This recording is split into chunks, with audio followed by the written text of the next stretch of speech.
अनेक वरिष्ठ महानुभाव आदरणीय सदस्यों ने अपने विचार व्यक्त किए हैं।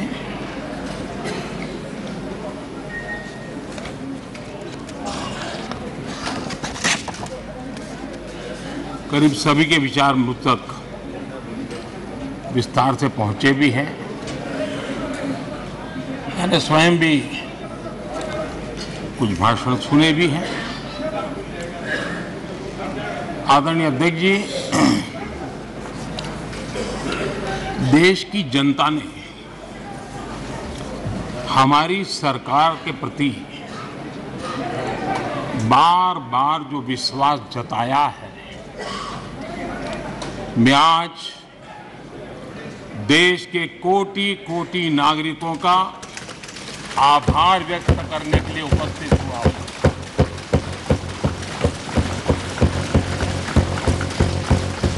और अध्यक्ष जी कहते हैं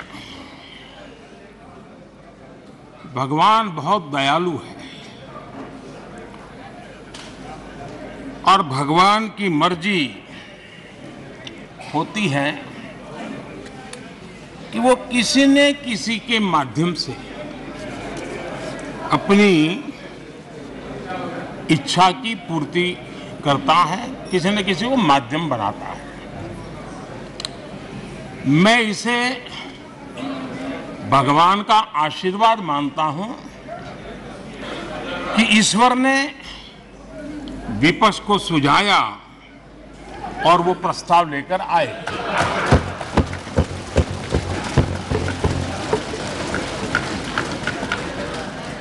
दो 2018 में भी ये ईश्वर का ही आदेश था, जब विपक्ष के मेरे साथी अविश्वास प्रस्ताव लेकर के आए थे।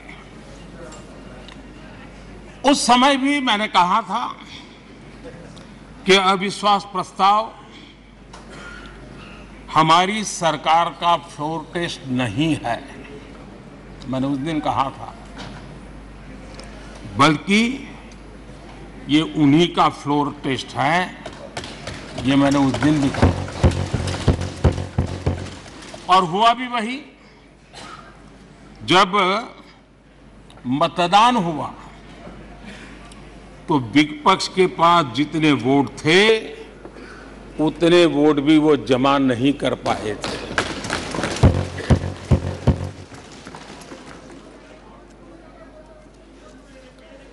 और इतना ही नहीं, जब हम सब जनता के पास गए तो जनता ने भी पूरी ताकत के साथ इनके लिए नो कॉन्फिडेंस घोषित कर दिया। और चुनाव में एनडीए को भी ज्यादा सीटें मिली और भाजपा को भी ज्यादा सीटें मिली। यानी एक तरह से विपक्ष का अविश्वास प्रस्ताव हमारे लिए शुभ होता है।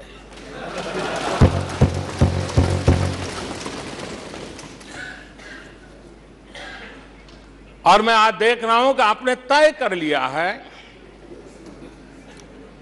कि एनडीए और बीजेपी 2024 के चुनाव में पुराने सारे रिकॉर्ड तोड़ करके भव्य विजय के साथ जनता के आशीर्वाद से वापस आएंगे। आदरणीय अध्यक्ष जी,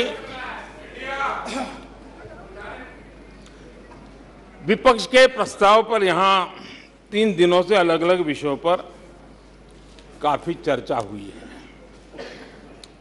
अच्छा होता कि सत्र की शुरुआत के बाद से ही विपक्ष ने गंभीरता के साथ सदन की कार्यवाही में हिस्सा लिया होता। बीते दिनों इसी सदन ने और हमारे दोनों सदन ने जनविश्वास बिल,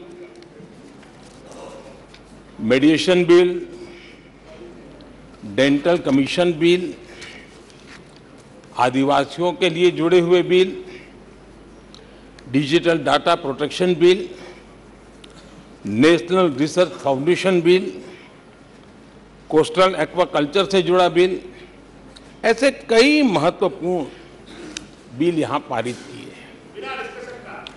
और ये ऐसे बिल थे जो हमारे फिशरमैन के हक के लिए थे, और उसका सबसे ज्यादा लाभ केरल को होना था।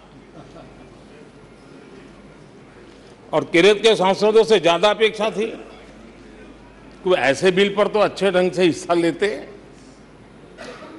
लेकिन राजनीति उन पर ऐसी हावी हो चुकी है कि उनको फिशरमैन की चिंता नहीं है। यहां नेशनल रिसर्च फाउंडेशन का बिल था, देश की युवा शक्ति के आशा आकांक्षाओं के लिए एक नई दिशा देने वाला बिल था। हिंदुस्तान को एक साइंस पावर के रूप में भारत कैसे उभरे, वैश्विक दीर्घदृष्टि के साथ सोचा गया था। उससे भी आपका इतराज। डिजिटल डाटा प्रोटेक्शन बिल, ये बिल अपने आप में देश के युवाओं के जज्बे में जिस बात आज प्रमुखता से है, उससे जुड़ा हुआ था।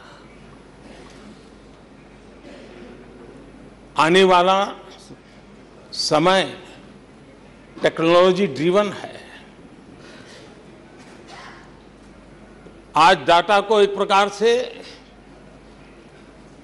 सेकंड ऑयल के रूप में, सेकंड गोल्ड के रूप में माना जाता है। उस पर कितनी गंभीर चर्चा की जरूरत थी, लेकिन राजनीति आपके लिए प्राथमिकता थी। कई ऐसे बिल थे जो गांव के लिए, गरीब के लिए, दलित के लिए, पिछड़ों के लिए, आदिवासी के लिए, उनके कल्याण की चर्चा करने के लिए थे, उनके भविष्य के साथ जुड़े हुए थे। लेकिन इसमें इन्हें कोई रुचि नहीं है। देश की जनता ने जिस काम के लिए उनको यहां भेजा है, उस जनता का भी विश्वासघात किया गया है।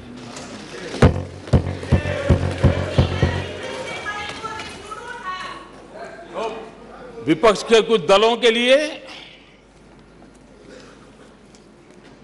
उनके आचरण से, उनके व्यवहार से उन्होंने सिद्ध कर दिया है कि देश से ज्यादा उनके लिए दल है, देश से बड़ा दल है, देश से पहले प्राथमिकता दल है।